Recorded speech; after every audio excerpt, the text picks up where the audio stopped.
I care so much. I'm full of compassion, and that makes me a virtuous person. All right, it's Saturday, June 29th, 2019. The Danish had their elections, and they want to cry to the clouds, please take my money. The left doesn't think Louis C.K. can grovel enough. The left wants no beds and no furniture to go to children at the border. And Julian Castro wants to ensure that trans women have access to abortions. I'm with Barney Quick. And it is another action-packed lineup of Barney and Clyde. At the Libation Station. Installment 9. Installment 9? Yeah. Really Yeah. Welcome back to the Libation Station. Get yourself something bracing. Yep. Saturday afternoon as we're with 90-degree weather outside, so we're having some nice And this is how you here. do it. We have iced tea from Starbucks. They're not endorsing us, but we have our. This is a grande black iced tea. Nice stuff. No water. They make it with water if you tell them not. If you don't tell them not to. So no water, no sweetener. So it's good and robust. It is. Nice and dark. You bet. Very refreshing on a hot day. Okay. And we want to wish all our viewers Happy Independence Day. Happy Independence Day, Clyde. And a Happy Bastiat Day. One of our favorite philosophers and economists, Frederick Bastiat. Born on this day. Yep. And do you have any traditions at your household for Independence Day? Oh, we're from Indiana, so we're hillbillies. We set off fireworks, play sparklers, and all kinds grill of hot stuff. dogs. And Well, all we that, live pretty close to the airport, so we usually kind of we can see them from our Okay. driveway pretty Yeah. easily. So last year, this is super hillbilly, but we backed our little 6-foot trailer up to the back of the lawn chairs in it and watched the fireworks over the airport. It was pretty awesome. I read Mrs. Q the Declaration Oh yeah. every year. I have not missed in 29 years, and I generally try to catch her when she's still in bed, so I got a captive audience. Fantastic. But yes, you bet. And I never get all the way through it without Without tearing up. Oh, you bet. I like it. It's the most. It's one of the most thunderous documents in human history. I'm not generally a fan of governments and people telling me what to do and how to live. Yeah. And I think that there are holes in democracy, and I think there are holes in our republic, but that's a damn good document. Oh, and our it sure Constitution is. is another damn good document. And as far as organizations go, they really thought of everything. Yeah. But Thomas Jefferson, interesting character. I admire a whole lot of things about him, but he was considered controversial in his day. He and John Adams took him years to repair their relationship. That they both died on the same day in 1826. Wow. I'm digressing, but and it wasn't until shortly before that they started exchanging letters and repaired they saw a lot of things differently. And Thomas Jefferson, he could be a very scrappy politician and so forth. But he was at age 33 when he sat down. He was divinely inspired, I think. Seriously, I mean that the line, we hold these truths to be self-evident. It ought to be apparent to anybody that we have the right to life, liberty, and the pursuit of happiness. That ought not to be something we need to argue about. Yeah. And explain. My daughter, my almost 10-year-old daughter, was reading a book. It's called like Big Nate or something like that. Yeah. It's a children's book, and it's pretty funny. But she started talking about Thomas Paine. And I was like, how the heck do you know who Thomas Paine is? Yeah. And we had this interesting little exchange about like the Enlightenment. I'm glad to hear that. Thinking about the how the individual is the sort of the keystone. He kind of went off the rails though later. Maybe. Yeah. But yeah. I'll have to do my research and we'll talk about it a little bit later. Okay. Do you have a favorite founder? Of the Enlightenment? Of the American experiment? Yeah. I don't know. I mean, you could point to any person and find victories and flaws. Oh, sure. And if I say Thomas Jefferson, then he was a slave owner and certainly had other flaws that were his own flaws and some that were inflicted onto him by the culture and the times. But if I had to pick, I would probably pick Thomas Jefferson. Okay. Mine's James Madison. Yeah, that's a good one too. Yeah, limited government was first and foremost among the things he wanted to focus on. Yeah. And my favorite little anecdote about him was years later when he was the 4th president, Congress sent him a bill to fund construction of a bunch of roads, and he says, Gentlemen, I have perused our Constitution, and I can't find anywhere in there that authorizes us to do this. Yeah, Yeah. exactly. And so, Yeah. Not that there's not an authorization somewhere to do Yeah. it, but just that it's Yeah. not the federal government's responsibility or place to inflict anything yeah. on. And the main issue that brought things to a boiling point and caused a revolution in the 13 colonies was something that's still an issue today, taxation. Yeah. The idea that we couldn't send representatives to Parliament, but they were going to make laws that involved taking our money. Right. So we made sure. Well, I mean, No good. Yeah. They finally got to the point they taxation said, without representation. this goes on no longer. Yeah. Yeah. Except we kind of perpetuate taxation without Exactly. representation. But. Sure. And yeah, it's still an issue today. Well, okay, we got a full plate, don't we? Yeah. So speaking of taxation. Yes. In our we're introducing a few new segments today. Longtime viewers know that we've got some fun ones. But we're adding a few today. This we're segment that I would imagine there will be content for as we go forward. Today, in Please Take My Money, we're going to talk about the recent election in Denmark. From Reuters, Denmark will become the third Nordic country this year to form a leftist government after Social Democratic leader Mette Frederiksen agreed to terms for a one-party minority government late on Wednesday, the Wednesday of last week, when the new left-leaning government, while it's unlikely to fundamentally change Danish economic policy, Frederiksen, who at 41 becomes Denmark's youngest prime minister, has promised to increase welfare spending after years of austerity. See, these people, all this scaling back of our welfare state, we don't like that. We want it back. And however, financing plans remained blurry after Frederiksen, together with three leftist parties, presented an 18-page paper entitled "Fair Direction for Denmark" that outlines the new government's ambitions, which include a 70% reduction in greenhouse gas emissions by 2030. Okay, we still lack the whole financing part of this draft. Right. We've thought of all the stuff we want to do, just how to fund it. We're still working on that. Right. I think people always think about that last. They're not allocating the resources. They again, we've talked about this before, but they just think of money as so abstractly made up. Yeah. That they like it's not important. Money's not important, but actually being able to accomplish your goals is important, and therefore you will need the resources by which to accomplish them. Now, see, and part of the reason they've been chipping away at the cradle-to-grave welfare state is that, like other Nordic nations, they got an aging population. And they just can't be financing all these people that are living longer. And Finland and Sweden had social democratic parties come to power. They're going to have to rely on the Socialist People's Party, the Red Green Alliance, and the Social Liberal Party to pass laws. But they've got one of the highest tax rates in the world. Now, okay. They've also got one of the, to play devil's advocate, they've also got one of the higher, at least pretty close to the United States, happiness index. Yes. And I'm not really sure how that's metric. I know.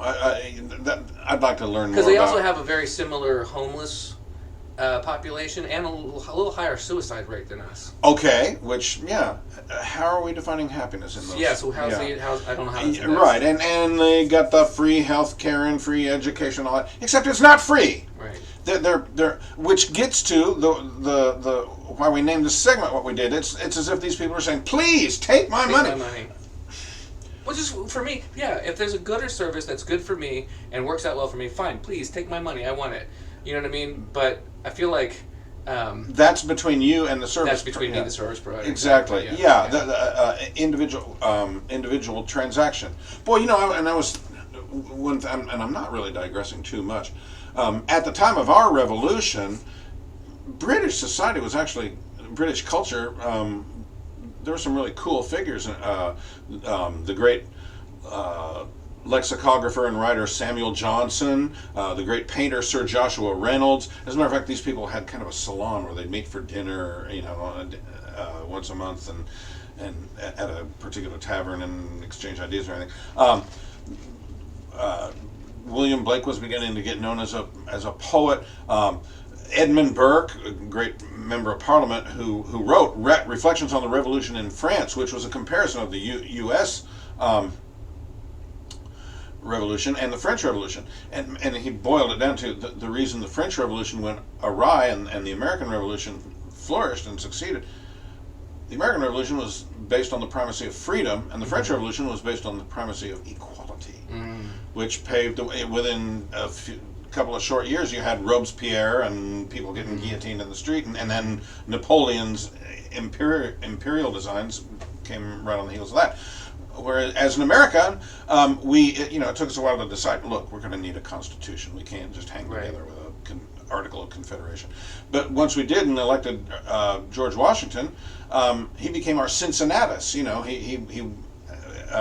terms, and he says, no, bye, I'm going back to my farm, which he'd done after he was the head general in the war too. And they wanted to make him a king, and he said, no, that's not what we're doing here. We didn't. Yeah, turn the apple cart over just to. Now the reason I'm this mild digression here. One of those cool people in British society at the time was the great Adam Smith, whose great book, An Inquiry into the Nature and Causes of the Wealth of Nations, came out the year the Declaration was signed, 1776. And fantastic. So, yeah, British society had a number of cool things going on, but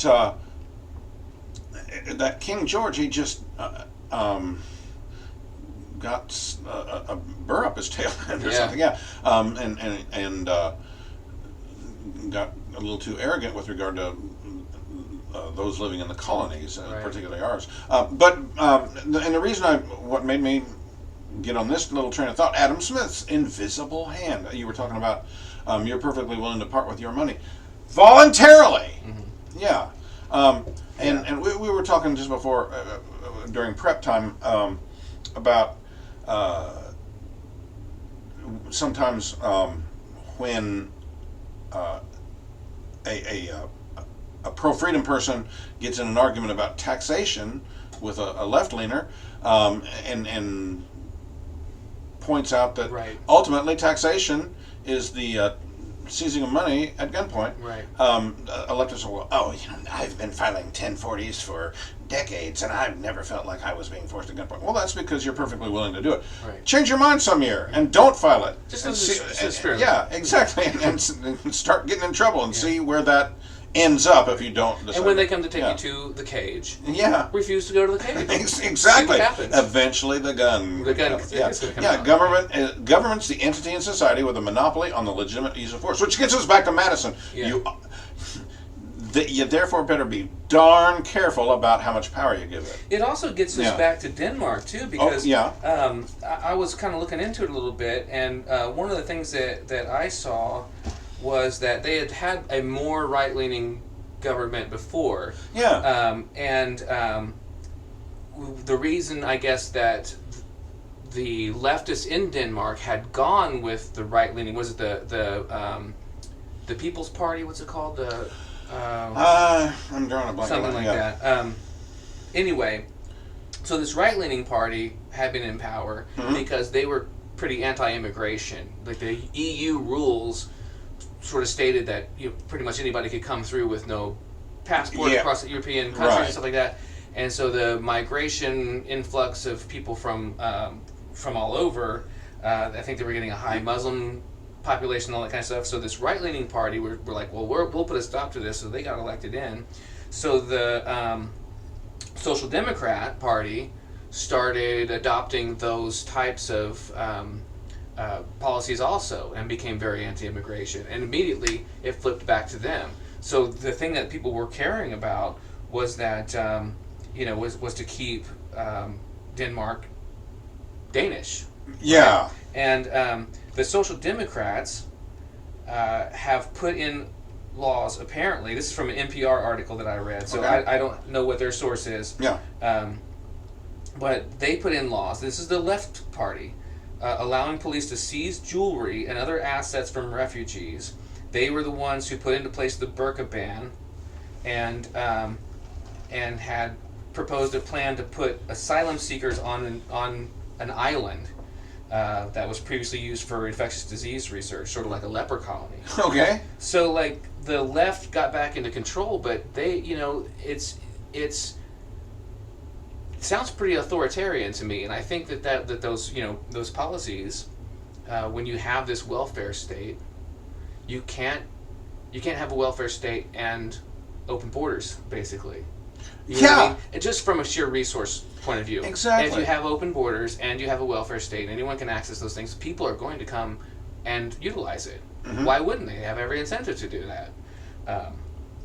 And I'm all for the free movement of people, and I wouldn't want to exclude anybody based on creed or anything else. But how do you provide for that many people on such limited resources? Exactly. And I guess the Danish answer is we'll put a boot to your neck and take your money from you. Yes. Okay. And a little later we're going to talk about how that viewpoint surfaced here in America last week. Yeah, Well, I think that's a great idea. Okay. Okay, let me pause. We'll take a sprint break. And we'll Okay, come right back. and come back with You Can't Grovel Enough. We're going to talk about the rise, fall, and attempted rise again of Louis C.K. Stay tuned. Okay, so we're back. We were going to talk about how you can't grovel enough. I think we often talk about how one of our segments is you can never be woke enough, right? So as far as the left goes, no matter how woke you are, they'll poke holes in your wokeness, and they even eat their own in this regard. And if you do something that in their eyes is totally egregious, you probably can't ever, make amends sufficiently. I think that's right. Yeah. I mean, who knows? Well, set the table. Who Louis C.K. He's what, maybe in his late 40s or something? Yeah, I think late 40s. Yeah, late 40s, early 50s. So he came up in the 90s as one of those sort of oh my god, I can't believe he said that type of comedians. Yeah. Right. So he's based his entire career on saying and doing fairly outrageous things and touching on topics that you're not supposed to talk about, right? And that kind of used to be the left's go-to form of comedy, like the George Carlin's, just the somebody who says it as it is, somebody who takes the gloves off and says what society's thinking, but you're not allowed to say. Prior to the Me Too movement, a joke about pleasuring yourself, getting a kick out of pleasuring yourself in front of women was something like, oh my goodness, did he really say that? Yeah. Well, I don't think he had jokes like that on that topic. That'd be pretty ironic if he did. But like, okay, so the point is that the use of terms that make people uneasy, in his act and stuff like that. Yeah, he would talk about like really bad parenting. You know what I mean? Yeah. And his show was fantastic. His show, I think it was just called Louie. It was really great. I mean, and I was a huge fan. I am a huge fan. It's sort of like the Bill Cosby moment, right? Bill Cosby did something really, really horrendous. Yeah. Right. And there's no forgiveness for that. Right. They should lock him up and throw away the key. I don't care. Castrate him. I don't care. Yeah. But Louis C.K., at least from his claim, is that he got consent every time that this happened. So he was accused of having masturbated in front of several women. Yeah.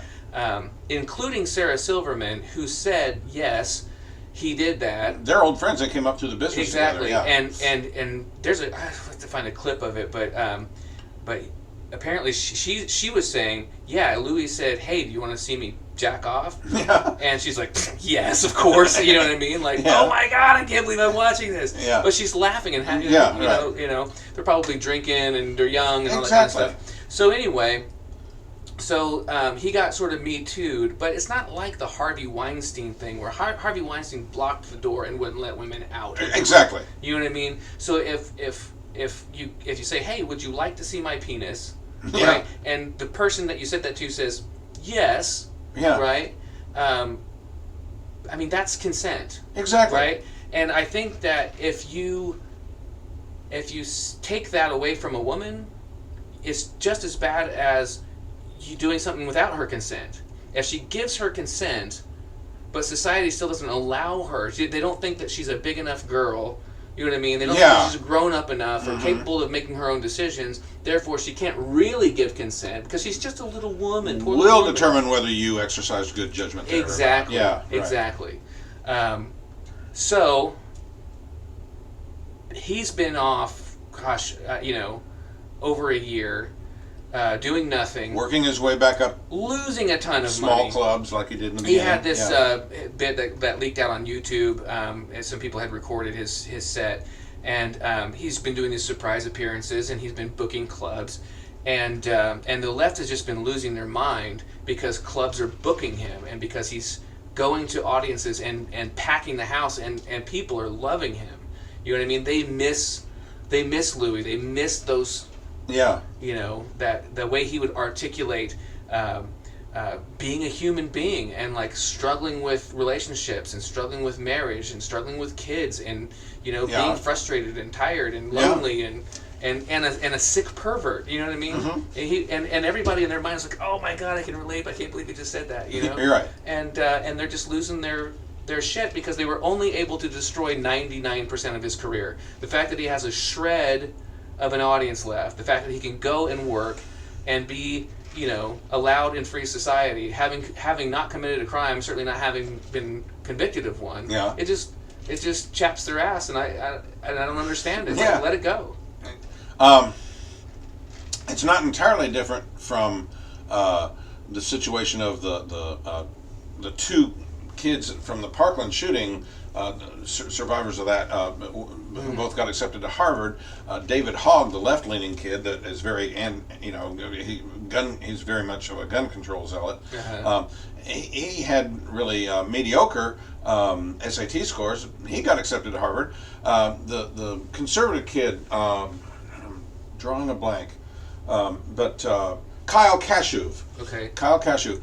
Excellent SAT scores, and he got accepted on the basis of those. And but somebody unearthed some social media posts he did a couple of years ago, and he was being foolish and childish and using the N-word, not in a racist way. He was using it in the way that edgy comedians do, in terms of let's get this out of our system, and drain it of its charge, kind of a thing. But it was, in poor judgment. But it was a couple years ago. Seems like poor judgment. Yeah, and he apologized all over himself, and asked the committee at Harvard to look at reinstating his acceptance, and but they're not going to do it. And he's a marked man. He's going to spend the rest of his life living this down. An indiscretion he did at age 16. When he is at age 19, he's a very articulate young man for freedom and conservative principles. Yeah. And so it's a little bit like that you. Oh boy, an indiscretion comes to light, and you've got to be quarantined. Yeah. Yeah. Did you watch the Democratic debates? I did not. I had social obligations. There's a part of it. Wish I clipped it now. Where Kamala Harris is addressing Joe Biden about some of the policies and politicians that he had supported, or at least not even supported, but apparently had spoken well of back in the 80s or 90s or something like that. And she's talking about all this like racism that he has, I don't know, enabled or whatever, and how it personally hurt her feelings, and that's fine. I don't begrudge her that, but she looks at him and says, Joe, I don't think that you're a racist. You know what I mean? And it's like, okay, then why the hell are we having this conversation? Yeah. What the hell are you trying to get at then? You're sitting there calling the guy a racist the whole time. Yeah. And then like, I don't think you're a racist. So, no, bullshit. What are you trying to say then? Yeah. The next day I saw, and I've seen it, multiple repeat clips of it, and yeah, I did catch that. And, Joe, I don't think you're a racist, but ... Yeah. And I get to decide. You're right. Mm-hmm. I get to decide. That might make a great segment. Yeah, right. Yeah. I get to decide. Right. Yeah. And there's a lot of that these days. um, in the Overton window for what acceptable discourse Yeah, is shifting and shrinking. it sure is. Yeah. So Louis C.K. His fans will not be deprived of the kind of entertainment that he delivers. And again, back to the Cosbys and the Weinsteins, lock them up, throw away the key. Yeah. You know what I mean? But if you're going to take somebody like Louis, and again, if there are women out there who can prove that he forced himself upon them and made them watch this, then the ball game changes nature. Yeah, and I get it. If you're a movie producer or you're a club owner, and you're like, this guy has a habit of taking his dick out at work. Yeah, right. Maybe I shouldn't hire him. You know what I mean? Right. I get that. Yeah. That seems like a totally reasonable standpoint to have. Yeah. But for most work environments, it's just not going to work to have someone like that. Yeah. But how many Vice articles do we need? How many Slate articles do we need?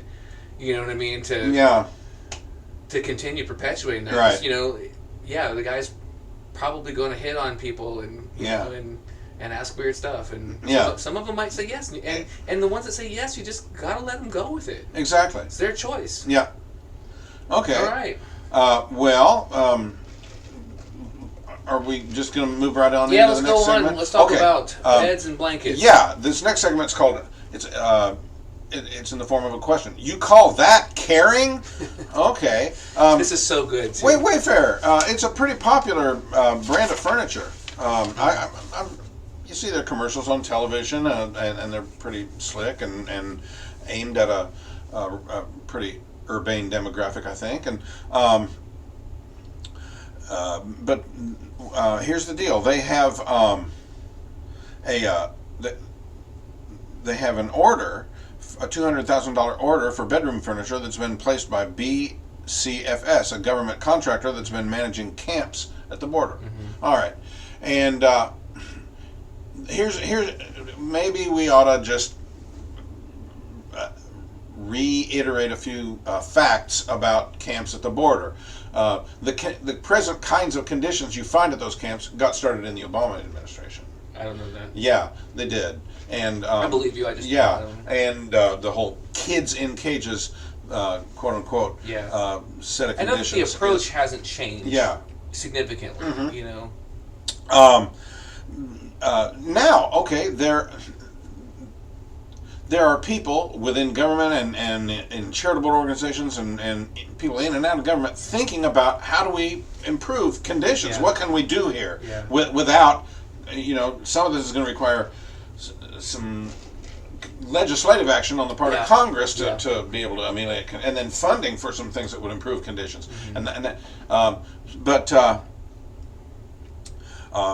Okay, so the Wayfair had this contract with a government contractor to send bedroom furniture to camps. And on Thursday of this last week, employees announced that they'd stage a walkout at the company's Black Bay headquarters to protest its decision. More than 500 employees signed a letter of protest sent to company executives. When the company refused to change course, employees organized the walkout. This is amazing to me. Yeah. Knowing what's going on at the southern border and knowing that Wayfair has the potential to profit from that's pretty scary, said Elizabeth Good, a manager on the engineering team at the company and one of the walkout's 24 organizers. I want to work at a company where the standards we hold ourselves to are the same standards that we hold our customers and our partners to. And that mention of profit's a really nice touch, I think, don't you? The idea that detained illegal aliens' comfort level was going to be considerably improved is a fact that these little snot noses would like to keep obscured. Right. You can't have anybody making that connection. That Who the camps should are profit besides the people providing soft beds and that improve blankets and pillows for people the who detainees are yearning to breathe free? Yeah. Are they supposed to starve to death? Yeah. Can you only be good if it costs you every penny, like... Well, and leftists are afraid that that's going to open the door to somebody considering the viewpoint that it's a fine thing for a furniture company to be in the business of ameliorating misery. So we're going to perpetuate misery instead because we care so much. Maybe if my company makes baseball bats, and we get a big order to make batons to beat people at the border with. Okay, cool, walkout. You know what I mean? I'm not going to be part of that. Right. You know what I mean? But like they're ordering couches and beds and pillows for people to sleep on. Yeah. You guys just said there's not enough beds and blankets and shit at the border. Exactly. And this...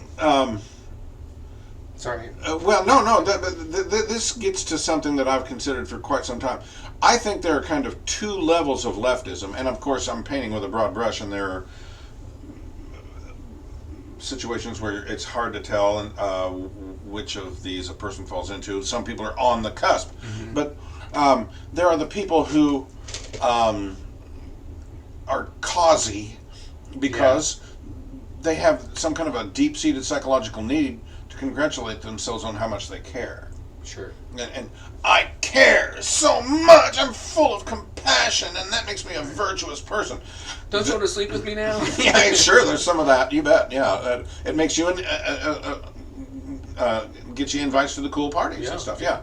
Then there's the people who are in it for the power from the get-go. I mean, and think Stalin and Mao and Fidel Castro and Pol Pot and people like that. From the get-go, they spoke about Robespierre, going clear back to that whole thing.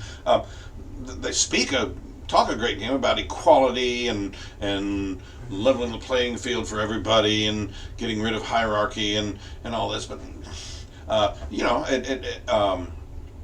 we all know the famous scene in Animal Farm after their revolution had happened, and everything's, hey man, we're all equal. This is pretty cool. And on the side of the barn's slogan, all animals are equal. Yeah, that's great. What a great slogan. And this is what we like, our new society and everything.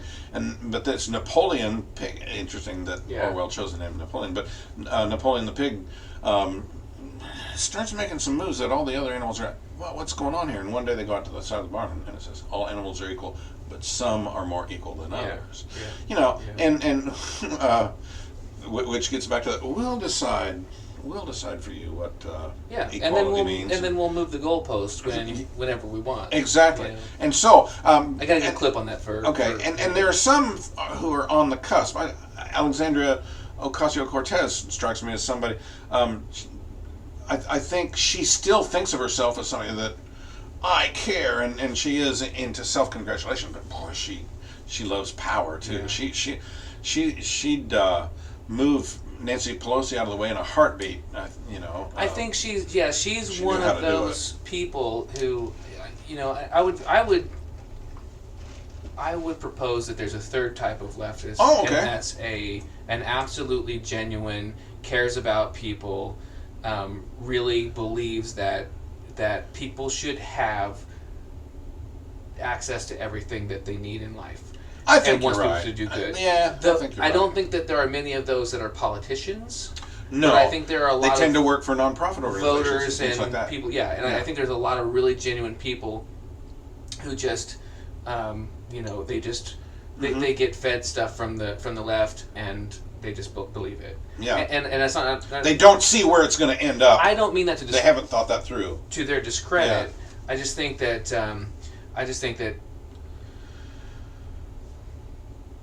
Where's the money come from is the only question. You know what I mean? And they think that the cause is more important than the money. Yeah. Right? Yeah. And I think that AOC is one of those people who's gotten to that point too. It's like she is in the ends justify the means. Sure. I mean? Yeah. Whenever she's pressed on how to pay for the Green New Deal, she goes there. Yeah. Whenever authoritarianism. We'll figure that out later. We got to do this though. Yeah. And but that I think that the other type, the ones that have a deep-seated need to congratulate themselves and go in for this grandstanding like this Wayfair situation.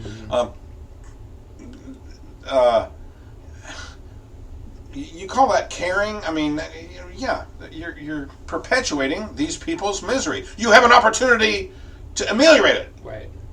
Why aren't you? Right. Yeah. Yeah, and I think the same people who, again, it's just this notion that the only good that occurs in the world occurs because of selfless, self-sacrificing altruism, right? That there's no place for profiting, there's no place for mutual benefit, right? If Wayfair is gonna do something good for the border, then they have to lose money and donate the furniture. Yeah. You know what I mean? Yeah. Why? Yeah. I mean, I'm not the biggest fan of the government saying, okay, we're gonna choose Wayfair over another provider, and we have this private. Well, maybe there was open bidding. Whatever. Yeah. You know what I mean? Is still. Yeah. What do you want them to do? Yeah. Do you want Wayfair to go out of business, giving away their things, the Yeah. stuff that they produce? How can they help people if they do that? And then it leads to an ultimate question. Okay, then, what do you want to see? What would you have everybody do about the situation at the border? Yeah. And that came up with the Democrat, and they skirted around that ultimate question. Yeah. Yeah. It's the one that. Yeah. What would you do? What are you going to do? And one thing that I saw that was really interesting was that Mexico is actually now cracking down on the caravans coming from their southern border up through Mexico into the United States. They're doing more now because of just I guess because of Trump. Yeah. Well, and Lopez Obrador, the new president of Mexico, when did he take office? Sometime earlier this year, I think. He was elected last year, and there was a great deal of concern because he is pretty far leftist, and I think he was mayor of Mexico City or some large city, and It's a big city. Yeah, he's established himself in Mexican politics as a collectivist, a leftist. But since he's been president, he's actually shown himself to have a fairly level head, from what I can tell. And I think part of that's because a lot of Latin America is moving right. Like Bolsonaro in Brazil and Colombia and various places. And he's kind of taken the temperature and comparing that to Venezuela and saying, I think maybe I understand the drift of my continent here. Right. Our And hemisphere. to play devil's advocate again, Yeah. maybe there is some happy balance, but it sure seems like at a certain point, the further left you move, things get really, really bad. Yeah. You know what I mean? I don't know. I guess it depends on how you define left or right, but Sure. if you move really far to the right, as far as nationalist, identitarian type of right, you start moving that far right, things get really bad. But I think if you move economically left too far, things get really bad. But if you move economically right too far, I don't think you get the same result. Yeah. I actually think there's something almost spiritual about a free market transaction, because it's a win-win, like which you kind of touched on a little earlier. A good or service, two entities coming to an agreement about its value. Yeah. And boom, they both. And for the democracy win. lovers out there, Yeah. right? That's the most democratic thing I can think of. Is I get to decide what I what Need I and support want and in what I life. don't. Yeah, you know? you bet. Yeah, and what you'll. Now there are certain aspects to pure democracy and mob rule that can play out in the marketplace too. Sure. And it's like Milton Friedman and others said, it's the most perfect system aside from all the others. Yeah. Cool. Well, okay, and then we do have a segment that we have done before, but we got some humdingers in terms of content for it this time. They really said that, and I think you've got one for us here.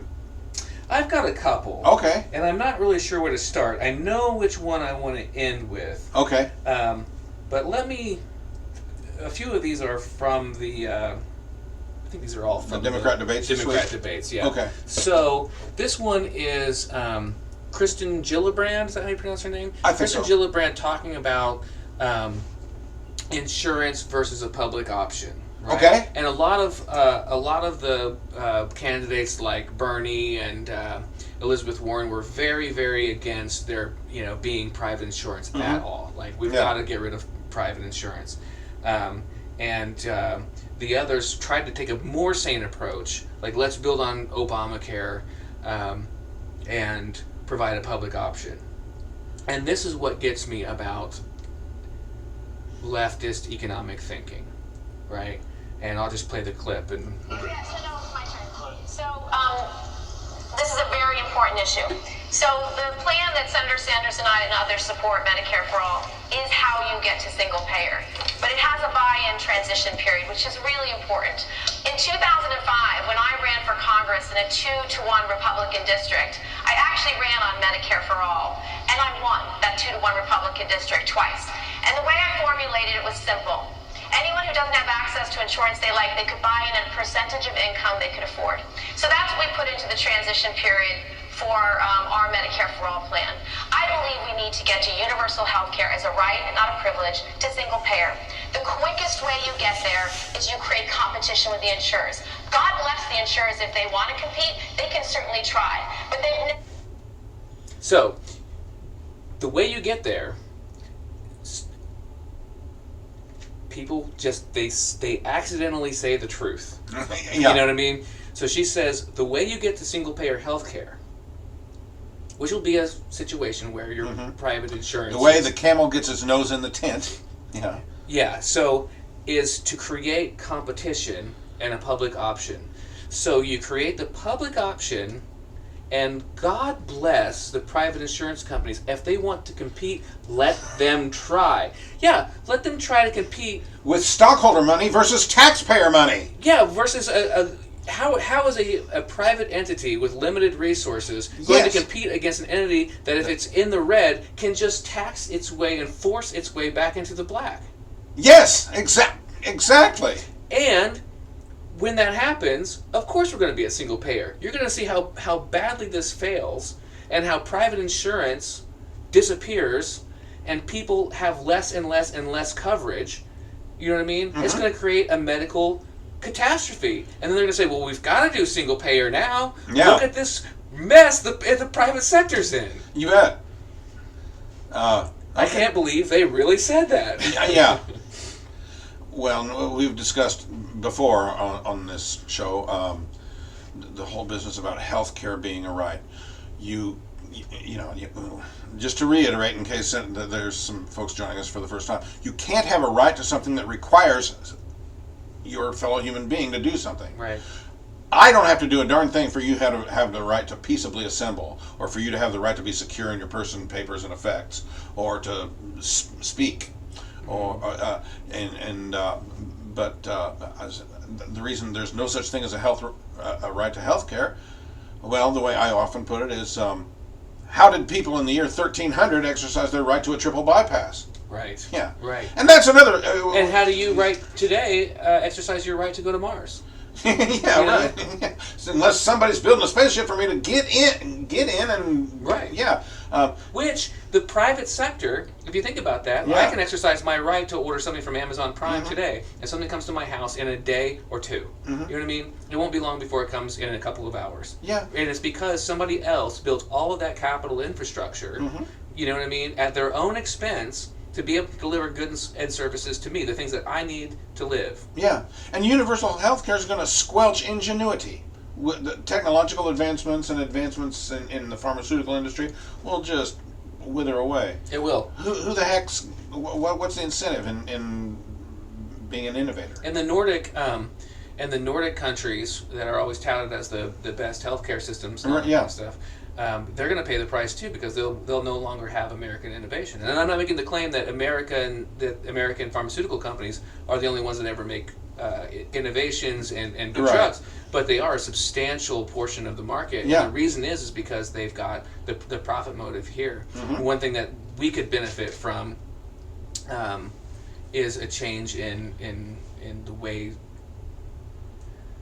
Oh, I feel so gross saying this, but if the government's going to buy drugs, right, the way we're set up, somebody's brother-in-law or whoever's connected gets this big pharmaceutical contract, and the government buys the drugs at whatever price they set, and there's no bargaining.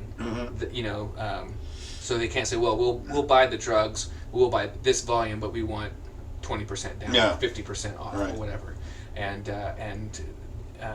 in the Nordic countries and some of the single-payer healthcare countries, they just say, no, we're going to buy it X price, and you have to sell them to us. Yeah. You know what I mean? Or we'll send the brute squad, and we'll shut your doors. So they figure it out. Yeah. Well, you got another. Okay. Well, I've got a clip of Mayor Pete saying something that is almost reasonable. Okay. If you want to hear it. He's one of those leftists. He's a very polished young man. Yeah, he's a well-spoken guy. He's very, very smart. But I think he tends to lose it at the end because, and maybe it's just he's got to play to the base who must give everything away. But we'll listen to him on Same question on to Medicare for All. Mayor Buttigieg. Yeah, we've taught, look, everybody who says Medicare for all, every person in politics who allows that phrase to escape their lips has a responsibility to explain how you're actually supposed to get from here to there. I think he deserves that applause. Yeah. Very similar. I would call it Medicare for all who want it. You take something like Medicare, a flavor of that, you make it available on the exchanges, people can buy in, and then if people like us are right, that will be not only a more inclusive plan, but a more efficient plan than any of the corporate answers out there, then it will be a very natural glide path to the single-payer environment. How could it possibly be more inclusive and more efficient, right? I mean, the government plan's going to have to cover everybody, right? It's going to have to cover all the pre-existing conditions. It's going to have to cover all of the different scenarios. It's going to have to cover all the different types of women's health care. It's going to have to cover everything. How could that possibly be more efficient than a plan that could be tailored for the person? You know what I mean? Like, yeah, where consumer A, you or me, sits down with an insurance agent. Here's what I do need, and here's what I don't need. Yeah, exactly. I remember getting a policy back when I didn't have insurance. I was tending bar, and I was signing up for insurance. I was buying like these a la carte insurance packages. I bought a cancer policy. I bought an accidental dismemberment policy. I bought a major disease type policy, and it was like $20 a piece. Yeah, you know what I mean. And I did. If I got the sniffles and went to the doctor, it covered nothing, and I paid my $100. Sure. You know what I mean. And I bought my drugs if I had to have a medication. Yeah. But if I got cancer or I got hit by a car, I wouldn't have been financially ruined. I mean, I was a bartender, I was already financially ruined. Yeah. But I wouldn't have been paying hundreds of thousands of dollars, $1 million for the rest of my life because I was covered. And it only cost me $20 a month for each one of those policies. Okay. I labeled this one as Democrat women are prejudiced against men. And I love this one. There's so many people running for president on the Democrat ticket. There was 20. They had to do it two nights. Yeah. 2 groups of 10. I think is this Jay Inslee, the mayor or the governor of Washington State? Yes. I think that's who this is. Okay. Maybe I'm wrong. It's time for us to make families come first. Talking over each other is crazy. It would not be an option in the United States of America for any insurance company to deny women coverage for their exercise of their right of choice. And I am the only candidate here who has passed a law protecting a woman's right of reproductive health and health insurance. And I'm the only candidate who has passed a public option. And I respect everybody's goals and plans here. But we do have one candidate that's actually advanced them all. And we got to have access for everyone. I've done it as a public option.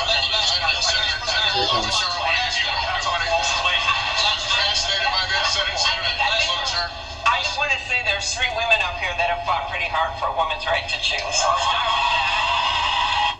Okay, I love this clip because he mentions he says something that is either fact or fiction. I don't know. He says, I'm the only one up here who's proposed and passed legislation that, you know, secures a woman's right to choose. Yeah. So however you and I feel about that, however anybody feels about that, that's a statement that's either true or it's false. Right? Right. Okay, so Amy Klobuchar comes on and says, well, there's 3 women up here, you know what I mean, who basically have a more important opinion than you do. You know what I mean? Yeah. Not like, thank you, Governor.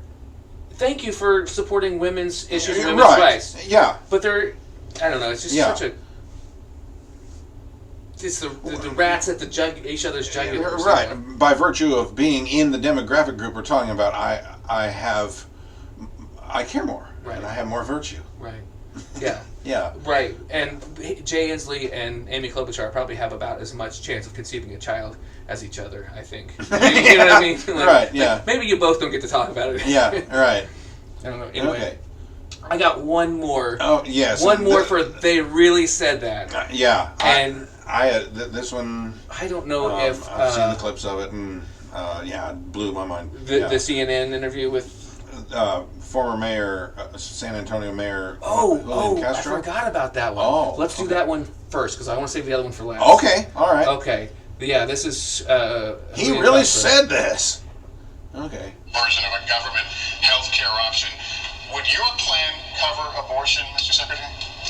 Yes, it would. I don't believe only in reproductive freedom. I believe in reproductive justice. Reproductive justice. Reproductive What that justice. means is that just because a woman, or let's also not forget someone in the trans community, a trans female, is poor, doesn't mean they shouldn't have the right to exercise that right to choose. And so I absolutely would cover the right to have an abortion. More than that, everybody in this... So that's the gist of his... Now, let's think about the 2 different kinds of trans people that are possible. There's a man who decides that he's really a woman and takes surgical measures or at least hormones to start moving physically in the direction of what he is convinced in his mind that he... Or there's a woman who moves in those ways in the direction of becoming a man. You go very far either way, and you're not able to get pregnant. Yeah. And let alone the question of who has sex with people like this. Which there's a million. Barney. There's a million appetites out there. I realize that. You old fuddy duddy. Yeah, I realize there's a. I don't know, man. Yeah, like, but let's leave that. But I worked at a place in New Orleans where all the front of house wait staff were men, but in various states of transition. I don't want to say they're. Back then, you'd have called it drag, but some of them have had operations. Okay. Yeah. All right. And some of them were really convincing. Okay. But so, and I think that the sympathetic communities would say that there's more than just the assigned male at birth person who transitions to female, and the assigned female at birth person who transitions to a male type of persona. Oh yeah, there's this whole concept of gender fluidity. Well, and there's people who gradations on the spectrum between those two, or whatever, Yeah, and there's people who don't actually know where they fall in that gradient or that whatever it is, Yeah. And I think that's the biggest problem that people have with the trans situation is there's nothing clear for them to, like you can wrap your head around. This person was assigned male at birth. Mm-hmm. They want to live in a female type persona. It's easy to wrap your head around that, and it's not that hard to call that person she, either when they're wearing lipstick. It is for me, but I mean in general, yeah. Right. Okay. And it's honestly not for me. And I'll use your pronouns. If you want to be called she, I'll call you she. If you want to be called he, I'll call you he. I'm sorry, Bruce Jenner's still Bruce Jenner. If you want to be and I'm fine for you to have that opinion. I don't Yeah. share it. Right. And if you want to be called they or whatever, Right. something kind of third obscure, like fine, that's cool with me too. Okay. I'm not going to do the Zer make up Right. words stuff. Yeah. Just because I know it'll change tomorrow and I'll be in trouble for doing it wrong. Yeah. But I think that he says female, trans female. So does he mean a trans woman? Like when we say trans woman, we're thinking Someone that born at birth as a man. And now transitions to a female lifestyle persona. Those people can't get pregnant. That's true. They can't get pregnant. So who else might he be? Does he mean a person who was born female biologically and transitions to a male? Right. And that person gets pregnant? Yeah. And if so, maybe he'll have the opportunity to clarify this in some interview or something. Why would that even be necessary to insert into... Okay, someone is entitled to abortion services. Okay, you may agree with that, you may not. But if he says that's what people are entitled to, why would it be different for anyone? Yeah.